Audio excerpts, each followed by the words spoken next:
Buenas tardes, estamos con la doctora María Teresa Cortés Zavala de la Universidad de Michoacán. Doctora, bienvenida a la Universidad de Guanajuato. Queremos que nos platique sobre su trayectoria, por favor. Muchas gracias, Ricardo. Agradezco a la Universidad de Guanajuato la invitación para estar con un grupo de trabajo de un cuerpo académico. Yo quisiera señalar que, y sobre todo me gustaría un poco hablar de mi experiencia y de lo que puede proyectarse a través de mi experiencia para los jóvenes universitarios. Yo quiero decir que inicié mis estudios superiores en la Universidad Michoacana. Soy nicolaita porque estudié en el Colegio de San Nicolás mi bachillerato. Posteriormente hice mi licenciatura y formo parte de una de las primeras generaciones, la quinta generación de la Escuela de Historia, que en ese momento era una de las escuelas, de las pocas escuelas en el área de historia que existían en el país. Posteriormente ingresé como trabajadora, como profesora a la universidad, dando clases a nivel de preparatoria. Gracias a la Universidad Michoacana recibí también una beca para hacer mis estudios de maestría en la UNAM, donde realicé una maestría en estudios latinoamericanos con una especialidad en literatura. He sido desde muy joven una lectora, me gusta mucho la literatura y en un primer momento, desde que me proyectaba hacer una licenciatura, yo quería estudiar literatura, no historia. Sin embargo, en Morelia, mi ciudad, no había esta línea de investigación y de formación académica, y lo que había era filosofía e historia, entonces me fui por la parte histórica. Durante mis estudios de maestría, entonces, no solamente hice estudios latinoamericanos, sino que hice una especialidad en literatura latinoamericana. A partir de ahí me proyecté y he proyectado a lo largo de mi experiencia profesional siempre los estudios en literatura, como voy a mencionar en un rato, ¿no? Tuve la oportunidad también, siendo ya profesora de tiempo completo en mi universidad, de salir a hacer estudios de doctorado a la Universidad Complutense de Madrid y terminé mis estudios. ¿En qué facultad? En la Facultad de Geografía e Historia, y hice mi doctorado en Geografía y Historia de América, ¿sí? Por eso considero que soy privilegiada porque tuve la oportunidad de trabajar muy tempranamente en la Universidad Michoacana, pero también de que la universidad fuera mi propia formadora, ¿no? Eso me hace que como persona me sienta muy comprometida con el trabajo universitario y que como profesora dedique mucho tiempo también a mis estudiantes jóvenes, ¿no? Considero que un profesor no nada más es aquel que va y da sus clases, sino que tiene que ser un ejemplo formador de los estudiantes, no solamente en el ámbito profesional, sino también en la parte ética y moral de la formación de un individuo. Creo que ese es, como lo señalaré más adelante, una parte de mis retos para los próximos años. A ver, antes que iniciemos con la investigación, a mí me Sí. gustaría y me sorprende, o sea, ¿tú te gusta la literatura por la cuestión estética? Propiamente, ¿cuál? ¿El cuento, la novela? Ujú, ¿Cuál es la forma literaria que te ujú. interesó o que te interesa? Me gusta la literatura por la manera en que a través del lenguaje se puede expresar la parte más profunda del ser humano, ¿sí? Que es la parte de su sentir, de su ser, de cómo nos proyectamos en contradicciones incluso, y cómo proyectamos esa parte sentimental, no solamente del amor, sino del amor, de la pasión, del odio. Por eso me gusta la literatura. En este sentido, entonces, he tenido una pasión por la novela, ¿sí? Pero leo cuentos, leo poesía, Me fascina la poesía porque muchas ¿Cuáles son tus veces el favoritos? poeta es capaz de decir lo que tú piensas, pero que no tienes las palabras en el momento para decirlo con la magnitud que lo dice, por ejemplo, Pablo Neruda, ¿no? Mm. Entonces me gusta la poesía española, me gusta Miguel Hernández, me gusta la literatura brasileña, la novela brasileña. Ujú. ¿Qué tiene la Eh, novela brasileña de característica por la cual te gusta? Pues la novela brasileña sobre todo tiene una capacidad de dimensionar las diferencias raciales y culturales de ese territorio que es Brasil, ¿sí? Y Y si de lo mostrar el logra, si paisaje, lo logra narrar, si lo lo logra. logra narrar, te logra llevar a ese lugar sin que te muevas de tu espacio, ¿no?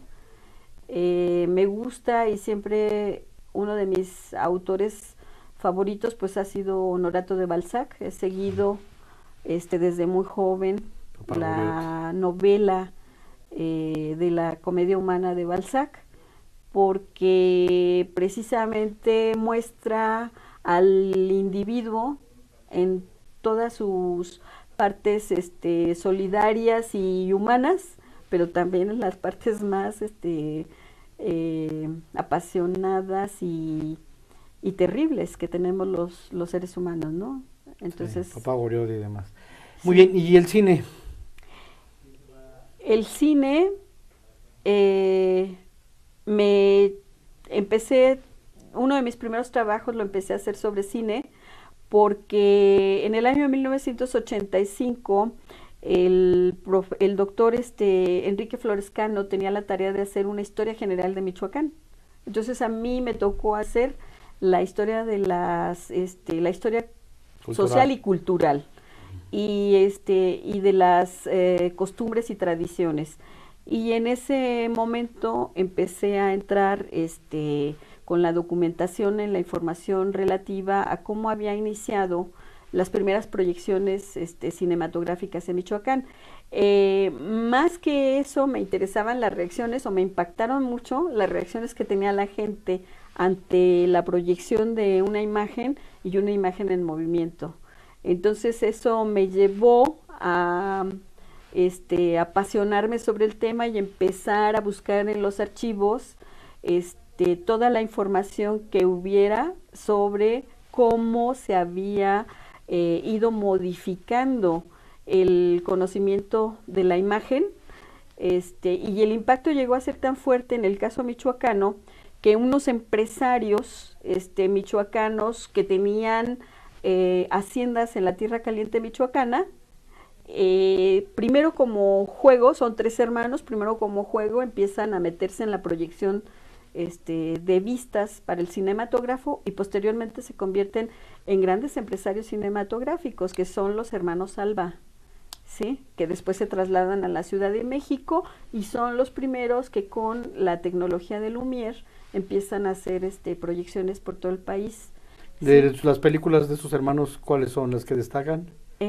Pues son vistas, Ah, ok, ¿sí? ok, ok. Son vistas porque luego ellos ya no transitan del cine mudo al Al cine cine sonoro, y el sino cine que ya comercial. empiezan a aparecer otros individuos que tienen esa proyección y ese imaginario para hacer películas, ¿no?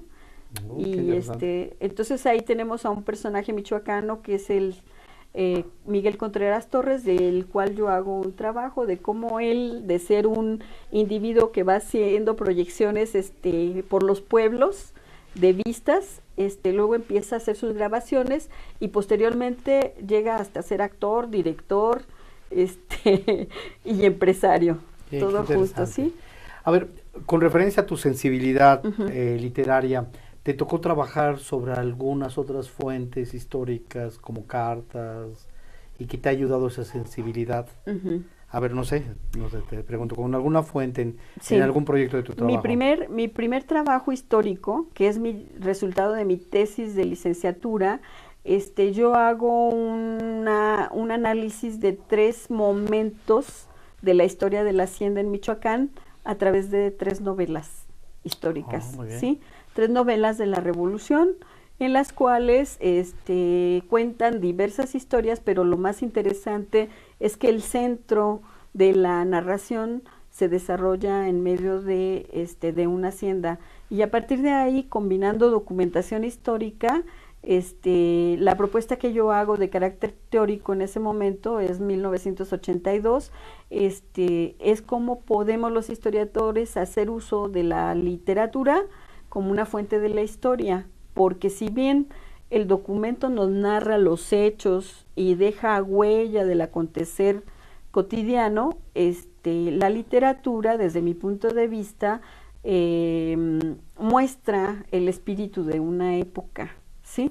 Y en ese sentido hago una combinación de estas dos propuestas en la tesis que realizo sobre el estudio de la hacienda, de las haciendas, y del problema agrario en Michoacán a través de las novelas.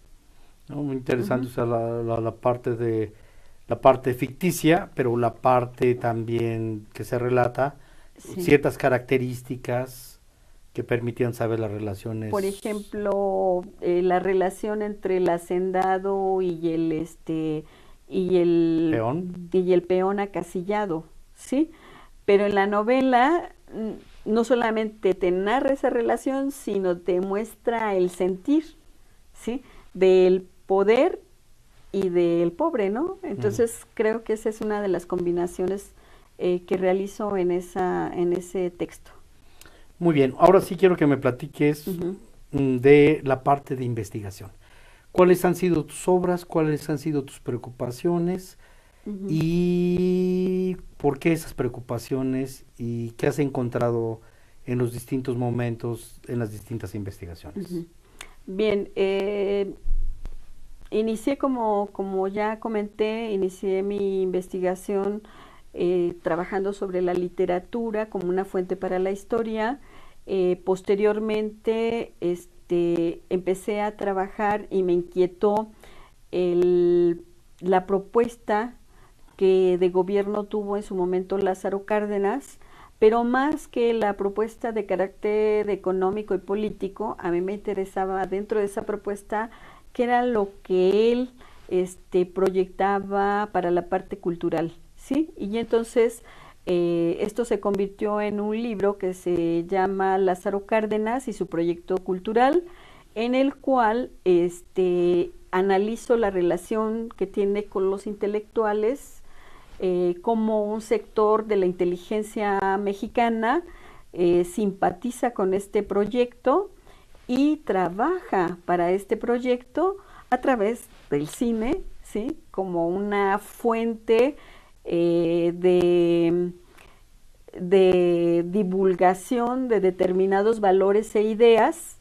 la literatura a través otra vez de los novelistas que empiezan a subrayar determinados valores e ideas de una propuesta cultural y política, y esto es lo que realizo en esta investigación. A ver ahí.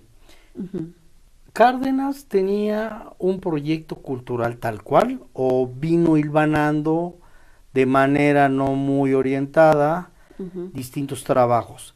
El uso del cine en la Segunda Guerra Mundial, que es en la época de Cárdenas, ya se sabía que era un elemento importante de propaganda, no solamente de divulgación. Lo utilizó también de manera, no lo digo tendenciosamente, lo digo en Estados Unidos estaba claro, el cine en ese momento era un elemento de propaganda.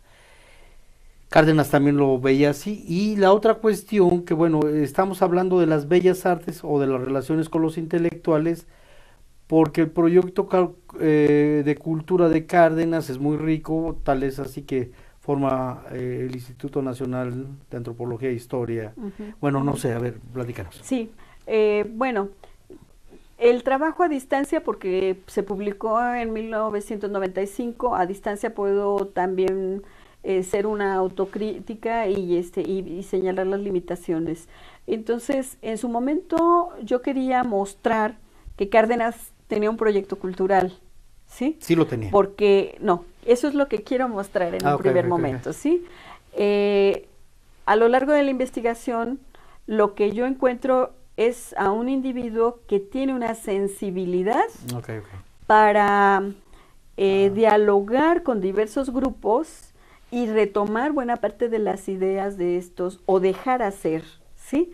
Buena parte de estas cosas a los individuos. Y me parece que ese es uno de los elementos fundamentales que encontré en la investigación. O sea, cómo Lázaro Cárdenas permite que muchas de esas ideas que tienen los intelectuales, ¿sí?, los artistas, se conviertan en un ejercicio real dentro de un proyecto y de una actividad política, ¿sí? Entonces ahí encontramos cómo se integran un grupo de cineastas, Revueltas, por ejemplo, o otros, haciendo propuestas que luego van a ser transmitidas. En aquel momento se hablaba del proletariado y del campesinado al que se iba a educar, ¿sí? Entonces, cómo se transmiten a través también de una propuesta educativa que son las dichosas campañas de alfabetización, a donde se llevan documentales, cine, donde se muestra la literatura, donde se lee, se arman circuitos de lectura, etcétera, las campañas culturales que incluyen no solamente a artistas, sino también a médicos, a dentistas, etcétera, ¿no? Porque se hacen campañas de higiene, en fin.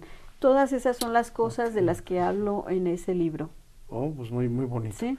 El segundo tomo es el segundo libro que investigas. El segundo libro tiene que ver con que termino mis estudios de maestría en estudios latinoamericanos, me incorporo al trabajo en mi universidad y se establece en ese momento el Instituto de Investigaciones Históricas en la Universidad Michoacana.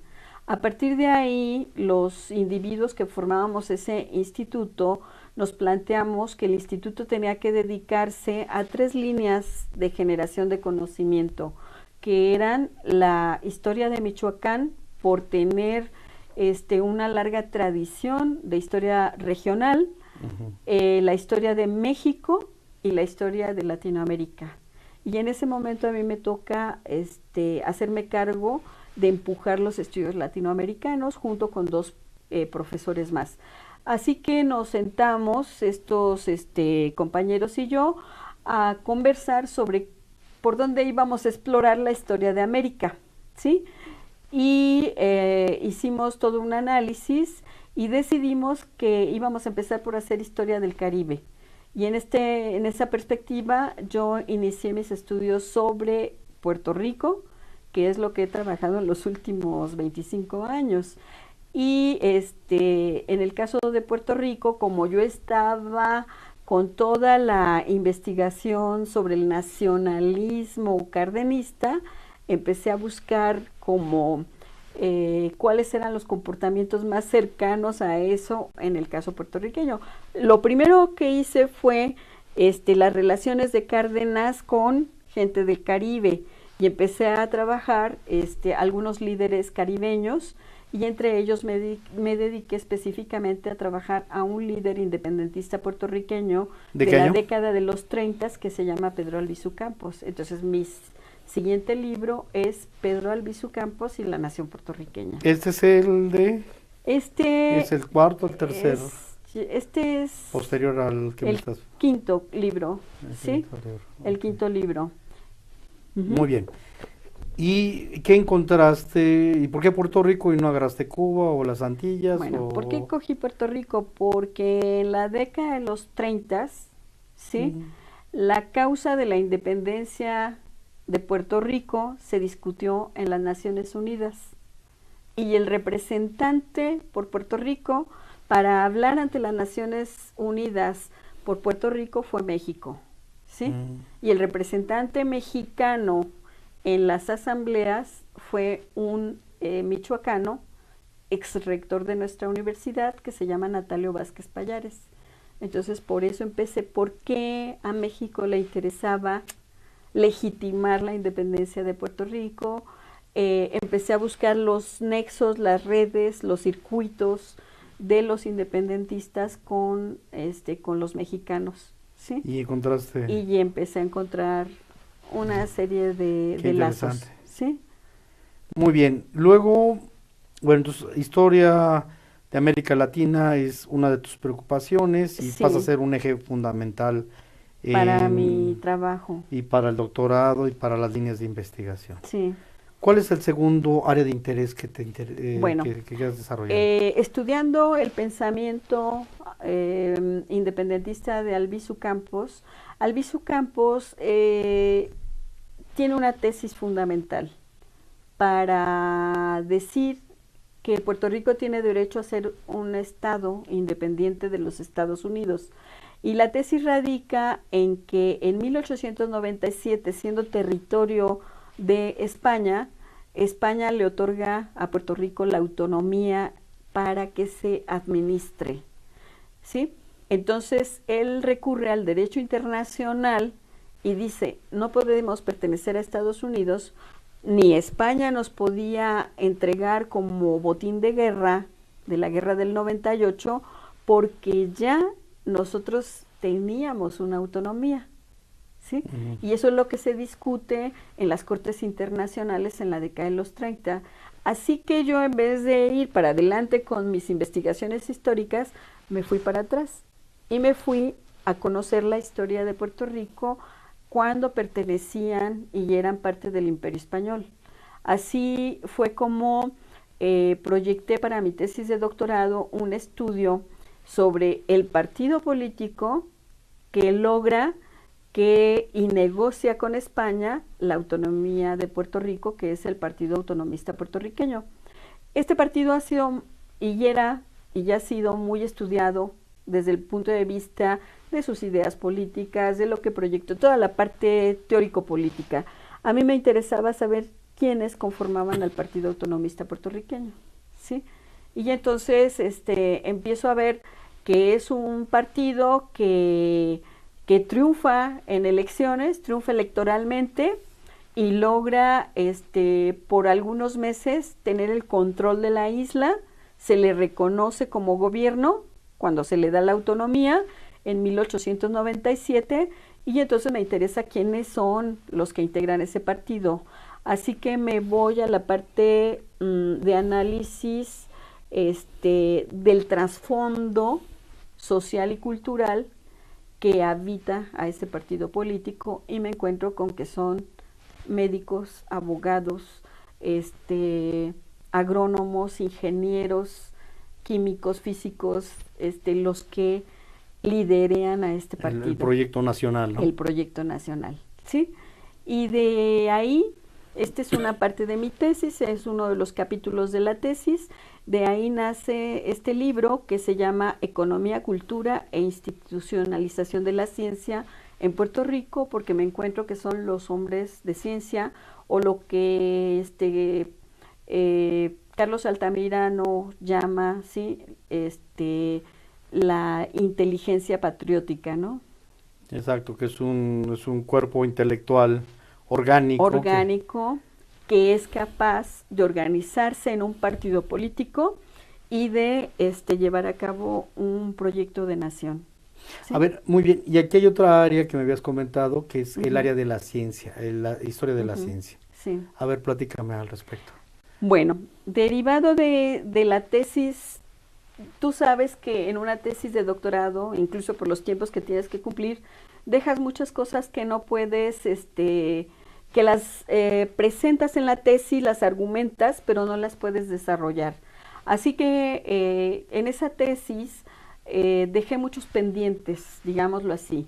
Y uno de ellos era, por ejemplo, la insistencia que los puertorriqueños, desde 1809, cuando a todas las provincias de América se les llama para que formen parte de las Cortes de Cádiz, y lleven a un representante y ese representante diga cuáles son las propuestas de los ayuntamientos de su región, me llamó la atención de que en el caso puertorriqueño uno de los primeros encargaturas que le dan al diputado que va a ir a las Cortes de Cádiz es que se abra una universidad en Puerto Rico, ¿sí? Entonces yo decía, ¿pero por qué? Sí. O sea, antes que hablar de la tierra, que hablar de los impuestos, etcétera, ¿por qué? Entonces, lo que empezamos a ver es cómo desde muy temprano, a finales del siglo XVIII, empieza una élite letrada en Puerto Rico, a pesar de que no hay imprenta, de que no existe el periodismo, empieza a tener una idea de nación, ¿sí? O una idea del espacio territorial, y ese espacio territorial está muy vinculado con quienes han viajado y han pasado transitoriamente por las islas, que son los expedicionarios científicos, ¿sí? Entonces, aquellas expediciones que con las reformas borbónicas se armaron para el conocimiento del territorio, estos expedicionarios convivieron con las élites de puertorriqueñas y dejaron huella, ¿sí? Y la huella es, bueno, pues que este territorio es explotable, es rico, es maravilloso. Entonces, ¿cómo se empieza a construir un imaginario del espacio, sí, y de las posibilidades de estos sectores, ¿no? Eso me llevó a introducirme en las primeras instituciones educativas que se conforman, cuáles son las áreas que se privilegian, que son la química, que va relacionada con la producción agrícola de Puerto Rico, que tiene que ver con el proceso agrícola azucarero para la industrialización, la física, la mecánica, ¿sí? Y cómo estas instituciones, aun cuando a regañadientas las conforma el Estado colonial, no logran una tradición porque se interrumpen continuamente y nacen débiles porque no se les da el presupuesto, sino que son los propios puertorriqueños los que tienen que subsidiar estas instituciones, ¿no? Entonces, como hay una necesidad de conocimiento, ¿sí? Y cada vez que ese conocimiento se convierte en un peligro para España, se interrumpe, ¿sí? ¿Estamos hablando de qué época dices? Estamos hablando del siglo XIX, pero pareciera que hablamos del momento actual. Cuando un proyecto resulta satisfactorio o exitoso, también se convierte en un peligro, ¿no? Y transitas entonces de la historia de Latinoamérica a la historia, a la historia cultural, y de la historia cultural pasas a la historia de las ideas. A la historia de las ideas. Perdón, de la historia de latinoamericana a la historia de la ciencia, y de la historia de la ciencia a la historia de las ideas. Sí. A ver, platícame de la historia de las ideas. De la historia de las ideas es que después paso en ese trayecto, al mismo tiempo que estoy armando esta propuesta, estoy recopilando mucha información sobre los individuos que construyen esas propuestas. Entonces te decía hace un rato que encuentro que son médicos, entonces les sigo la pista a los médicos, así es que me meto a la historia de la medicina, ¿sí? Y lo primero que hago es estos médicos dentro del Partido Autonomista, cuáles son las propuestas de higiene y de salud que logran llevar hasta el partido, ¿sí? Interesante. Entonces, ¿de dónde vienen esos médicos? Y empiezo a estudiar, a investigar dónde estudian. En el libro que se quedó en el otro despacho está mi último trabajo, que es Los hombres de la nación, ¿sí? Y ahí estudio, o sea, cómo agricultura, ciencia y nación van de la mano, ¿sí? Porque se educa a determinados sectores para que tengan o para que realicen propuestas agrícolas específicas. Autosuficientes. Sí, autosuficientes, pero al mismo tiempo estos individuos también empiezan a desarrollar una idea sobre la independencia o sobre la autonomía para el caso de Puerto Rico, ¿sí? En el caso de los médicos, te digo, les sigo en qué escuelas estudian. Algunos estudian en Francia, otros estudian en España, otros estudian en Estados Unidos, y cómo esos saberes se combinan en el momento en que están en la isla, ¿no? Y cómo esos saberes también se diferencian, porque mientras la escuela francesa en el siglo XIX es muy experimental, ¿sí? Y se está hablando ya de la prevención de la salud a través de la higiene. En el caso de la escuela médica española es una escuela más teórica donde apenas inicia la cirugía y los estudios de la anatomía, todavía no se separan las ciencias naturales, Sí. la física y la química de la medicina, del aprendizaje del médico, ¿no? O la escuela norteamericana, que es más práctica y más vinculada a la tecnología. Entonces, ¿cómo en el momento en que estos médicos se encuentran en la isla, Sí. hacen propuestas concretas sobre la salud? Muy bien. ¿Sí? Estudio a los agrónomos, ¿sí? Y ¿De Costa Rica todavía? de Puerto Rico. De Puerto ¿sí? Rico, perdón. Sí, estudio a los agrónomos y como los agrónomos también, cuando se incorporan a la isla, hacen propuestas específicas para la agricultura. Experimentan en los campos, se conforman estaciones agrícolas experimentales, de estudio y análisis de las enfermedades de la caña de azúcar, pero también de la introducción de nuevos cultivos y de la cultura tropical, ¿sí? Entonces, el nacionalismo como el gran detonador de preocupaciones que sustenten y garanticen el tipo de alimentación, principalmente agrícola, Sí, en el proyecto nacional. Muy en interesante. el proyecto nacional. Muy interesante. Muy bien. Sí. ¿Qué otro continuaste con más producción, no? ¿Qué Sí. otros senderos has transitado? No he dejado la historia regional, he seguido haciendo cosas relativas a la historia de Michoacán, y en el caso de la historia de Michoacán, pues ahora me encuentro realizando un proyecto que tiene que ver con las diversiones públicas. Fundamentalmente lo que trabajo es ciencia y diversiones públicas en el cine y el circo. Entonces empiezo ahora a estudiar. ¿Qué periodo del circo? De finales del siglo, la segunda mitad del siglo XIX al XX. ¿Sí? ¿Tuviste material de...? Tengo materiales, tengo los programas, les doy seguimiento a los circenses y cómo el circo se convierte en un divulgador junto con los prestidigitadores de la ciencia. ¿Cómo? ¿Sí? A ver, eso es interesantísimo. Eso es interesante porque cómo llegaban los cirqueros y hacen sus anuncios sobre la mujer que barbuda. Entonces, cómo presentan fenómenos que pueden ser de carácter hormonal y los presentan como castigos de Dios, etcétera. Entonces, cómo usan este tipo de imaginarios, ¿sí? Los popularizan y los presentan a una población que no tiene un acercamiento y convivencia directa con la ciencia o con el conocimiento científico, ¿no? O sea, era más como el alimento de la curiosidad que divulgar la ciencia, ¿no? Hasta cierto punto, porque, o sea, es un conocimiento científico y ellos lo que hacen es mostrarlos. Por supuesto, no dice, este es el producto de un experimento científico, ¿verdad? Como por ejemplo, ahorita se me fue,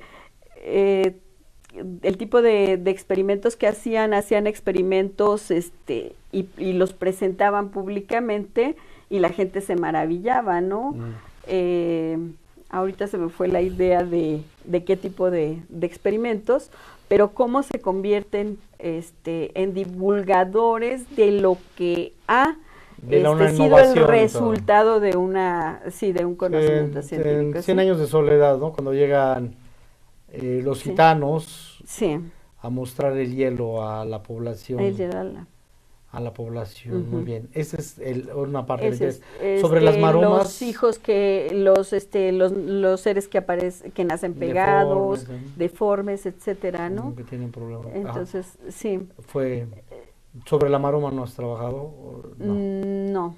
No, que era un tipo de circo apropiado. Pero sí hay algunos programas digamos, de cómo tienen algunos individuos el dominio sobre el cuerpo. Es que es muy interesante ese tema, ¿no? Pero eso no lo he trabajado todavía. A ver, una pregunta. ¿Cuál es tu obra, María Teresa? tu obra nodal, la piramidal, la más importante que tú consideres, yo sé que son todas importantes, pero ¿a cuál le das un peso específico que en el campo de la historia haya contribuido con el conocimiento? Bien, pues yo te podría decir que al trabajo que he desarrollado en Puerto Rico, yo considero que mi último libro, Los Hombres de la Nación, es un texto que va a ser muy importante para la historiografía puertorriqueña, porque trabajo a dos figuras que se les considera los padres de la patria, que han sido estudiados por la historiografía puertorriqueña y norteamericana como políticos, pero yo los trabajo desde su formación. A ellos se les forma para que sean los dos grandes maestros y científicos, los que inicien una propuesta científica en Puerto Rico. Sin embargo, las condiciones de su país no permiten, como sucedió a muchos de nuestros líderes en la independencia, que continúen por la trayectoria académica científica, sino que tengan que participar en la vida política y derivar su vida en otro ámbito social. Entonces me parece que ese es un texto muy importante, ¿sí? Y que creo que lo valorará la literatura puertorriqueña. Y porque está latente, todavía aún a pesar de y porque tiempo. Todavía su pensamiento está muy politizado al interior de Puerto Rico. Sí, la cuestión independentista. Entonces, esa es una obra. Otra que me parece que será fundamental es el año pasado se terminó una historia general de Puerto Rico y a mí me invitaron para que hiciera el capítulo que tiene que ver con los intelectuales, con la historia intelectual. Entonces creo que sí he hecho una labor en ese sentido. Ha contribuido y está contribuyendo. Sí. Muy bien, ahora, por último, sí. quiero que me platiques, María Teresa, ¿qué sigue dentro de tus preocupaciones de investigadora, dentro de la imaginación investigadora, dentro de los retos como nación y como país y ante las situaciones actuales de Michoacán, México, etcétera? ¿Qué es lo que sigue? Platícanos un poquito qué se despliega, a qué le vamos a apostar en estos días, en estos trayectos, a partir de lo que has vivido y has encontrado como historiadora. Sí, bueno, hemos hablado casi de 30 años de mi vida profesional. De más, un poquito más de 30 años. Y creo que es el tiempo de sentarse y pensar. Hace 3 días ingresé a la Academia de Ciencias, a la Academia Mexicana de Ciencias. Entonces creo que es el tiempo de pensar. Y a mí me parece que uno de mis retos es cómo puedo incidir en la formación de las nuevas generaciones. Como docente. Como docente, pero también como investigadora, ¿sí? Y pero también con el conocimiento que he adquirido hasta el momento actual, como para empujar en nuevas líneas de generación y aplicación del conocimiento. Por ejemplo. Para las nuevas generaciones. Por ejemplo, hay un tema que a mí me ha interesado bastante, que es el tema de la infancia.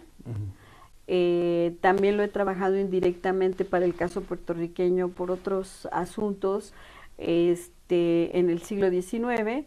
Y a partir de enero del año próximo abro un seminario, que va a ser un seminario mensual, al cual invito a todos los que nos estén escuchando, sobre todo a los jóvenes, de incorporarse. Se va a realizar en la Universidad Michoacana. Es abierto, no es para universitarios exclusivamente. No es para universitarios únicamente, ni tampoco únicamente para historiadores. Es sobre una mirada histórica, ¿sí?, de los problemas y perspectivas de la infancia.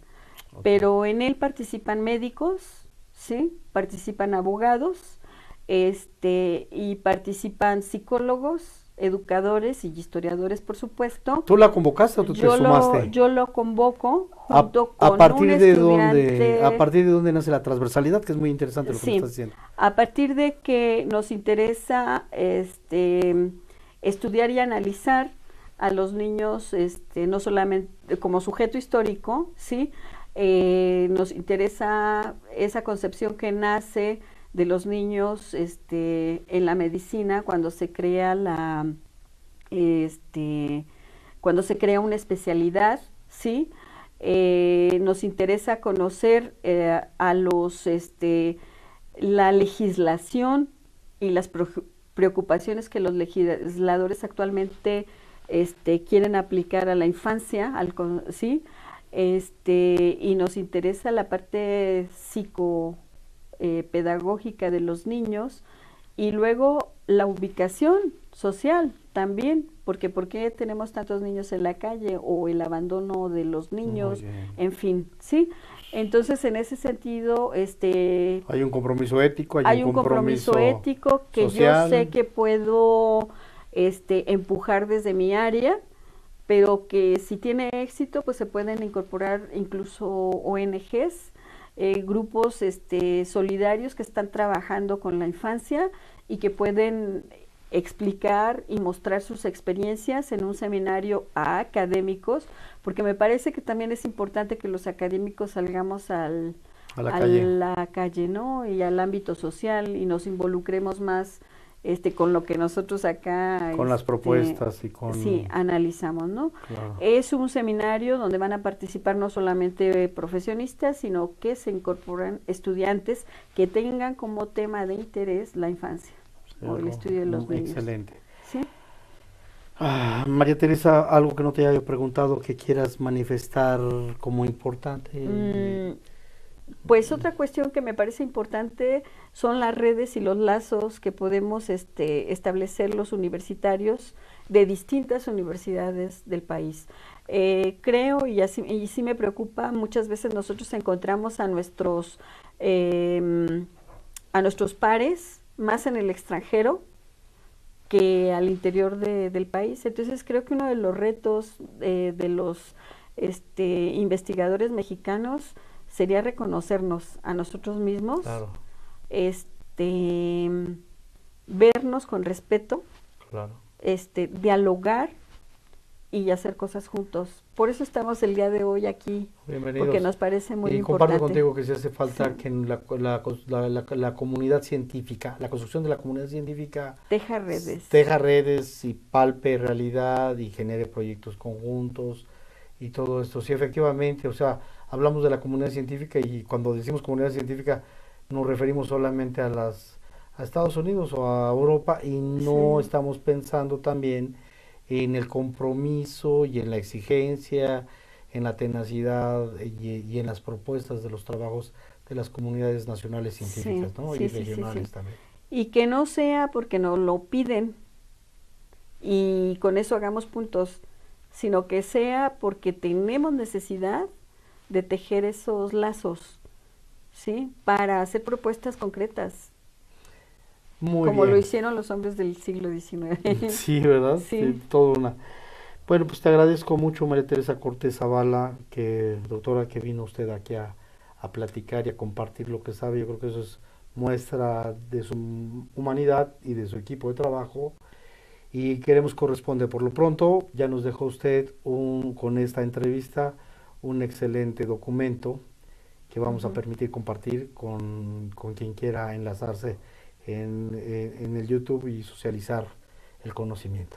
Sí. Muchas gracias. Al contrario, muchas gracias. Agradezco también la sensibilidad de la Universidad de Guanajuato, del campus en Celaya, y los felicito por el trabajo que están realizando. Me parece que es fundamental y que para eso nos pagan. Muchas gracias. Es un placer. Muchas gracias. Hasta luego. Sí.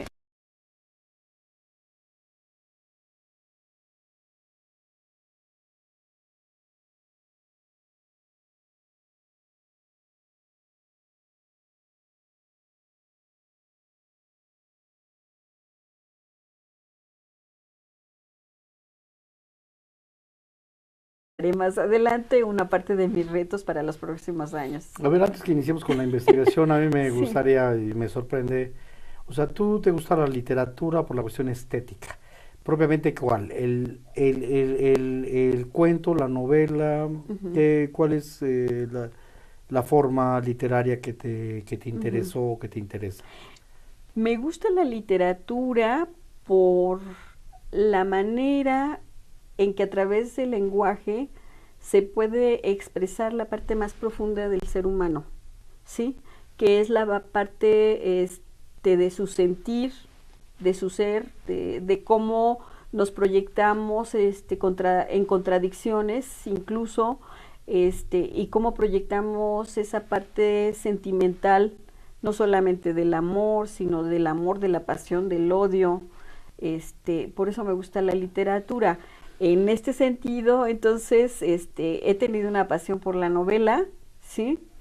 Pero leo cuentos, leo poesía, me fascina la poesía porque muchas ¿Cuáles son tus veces favoritos? el poeta es capaz de decir lo que tú piensas, pero que no tienes las palabras en el momento para decirlo con la magnitud que lo dice, por ejemplo, Pablo Neruda, ¿no? Entonces me gusta la poesía española, me gusta Miguel Hernández, me gusta la literatura brasileña, la novela brasileña. ¿Qué tiene la novela brasileña de característica por la cual te gusta? Pues la novela brasileña sobre todo tiene una capacidad de dimensionar las diferencias raciales y culturales de ese territorio que es Brasil, ¿sí? Y si demostrar el paisaje, si lo logra narrar. Lo logra narrar, te logra llevar a ese lugar sin que te muevas de tu espacio, ¿no? Me gusta y siempre uno de mis autores favoritos pues ha sido Honorato de Balzac. He seguido desde muy joven la novela de la comedia humana de Balzac, porque precisamente muestra al individuo en todas sus partes solidarias y humanas, pero también en las partes más apasionadas y terribles que tenemos los seres humanos, ¿no? Entonces,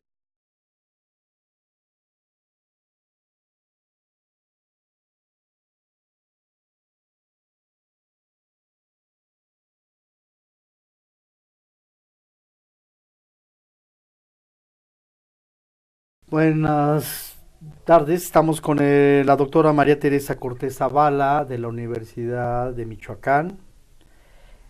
Doctora, bienvenida a la Universidad de Guanajuato. Queremos que nos platique sobre su trayectoria, por favor. Muchas gracias, Ricardo. Agradezco a la Universidad de Guanajuato la invitación para estar con un grupo de trabajo de un cuerpo académico.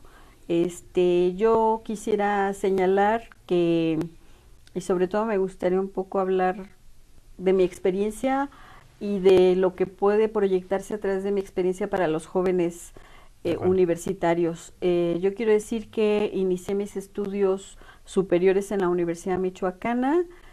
Soy nicolaita porque estudié en el Colegio de San Nicolás mi bachillerato. Posteriormente hice mi licenciatura y formo parte de una de las primeras generaciones, la quinta generación de la Escuela de Historia, que en ese momento era una de las escuelas, de las pocas escuelas en el área de historia que existían en el país. Posteriormente ingresé como trabajadora, como profesora a la universidad, dando clases a nivel de preparatoria. Gracias a la Universidad Michoacana recibí también una beca para hacer mis estudios de maestría en la UNAM, donde realicé una maestría en estudios latinoamericanos con una especialidad en literatura. He sido desde muy joven una lectora, me gusta mucho la literatura, y en un primer momento, desde que me proyectaba hacer una licenciatura, yo quería estudiar literatura, no historia. Sin embargo, en Morelia, mi ciudad, no había esta línea de investigación y de formación académica, y lo que había era filosofía e historia. Entonces me fui por la parte histórica.